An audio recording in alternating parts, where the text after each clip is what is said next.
देखियो गर्मी तो बहुत शुरू भ गेल छै और आइ हम फिर अपना किचन में आबि गेल छी और आइ हम बना रहल छी पालक पनीर के सब्जी चावल। और हमर पुतहु गेल छथिन आइ कनी घूमे ला, हमरा बेटा के छुट्टी छलै तऽ बेटा पुतहु घूमे ला गेल छथिन। तो देखियो ये पालक बन रहल छै और पालक पनीर के सब्जी बन रहल छै। एमे हम टमाटर काटि के दै छियै। हम केना बनाबै छी से बता दै छी, अहूँ सब बनाएब, बहुत टेस्टी लगे छै एना बनेबै तऽ।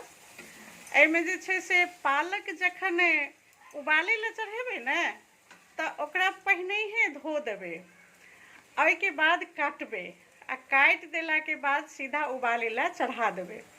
ओहिके ने काटलाके बाद धोबै नहीं, ओहिमे बहुत सुंदर खुशबू आबै छै।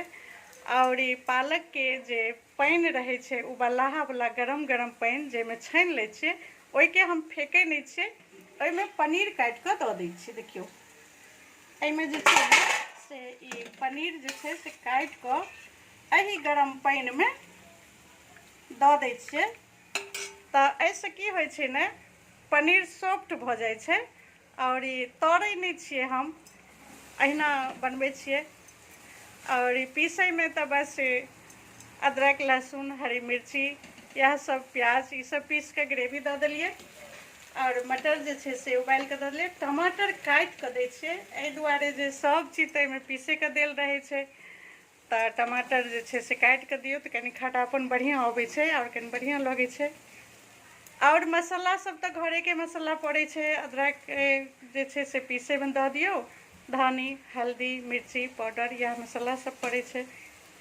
तऽ खाना लगभग हमर बनि गेल छै और हैया बना लेलिए हन। एहिमे हम भात बना लेलिए हन कुकर में, पालक पनीर के सब्जी बन रहल छै और रोटियों के बना लेलिए, किया तऽ हमरा बेटा के जे छै से पालक पनीर के सब्जी में रोटी पसंद छै, ओ चावल नहीं जल्दी पसंद करै छै।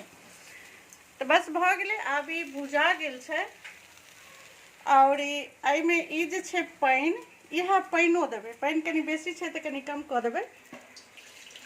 और पालक के जे उबलहा वाला छै पानि, वएह पानि दै छियै। देखियौ पनीर के संगे और नीमक वगैरह तऽ पालक उबाले काल दऽ ही दै छियै। तऽ ई जे टेस्ट जे छै उबाले काल जे पनीर में टेस्ट आबि जाइ छै पालक वाला, तो और ज़्यादा बढ़िया लगे छै। तऽ अहिना बना लेल करै छियै, ओना तऽ पुतहु हमरा नहीं बनबऽ दै छथिन, सबटा अपने बनबै छथिन। लेकिन कहियो काल के हमरा मौका भेटै छै किछु ने किछु बना लैके, तऽ सरप्राइज दऽ दै छियनि, कनी हमरो हाथ के जे छै से खुआ दै छियनि कहियो काल के।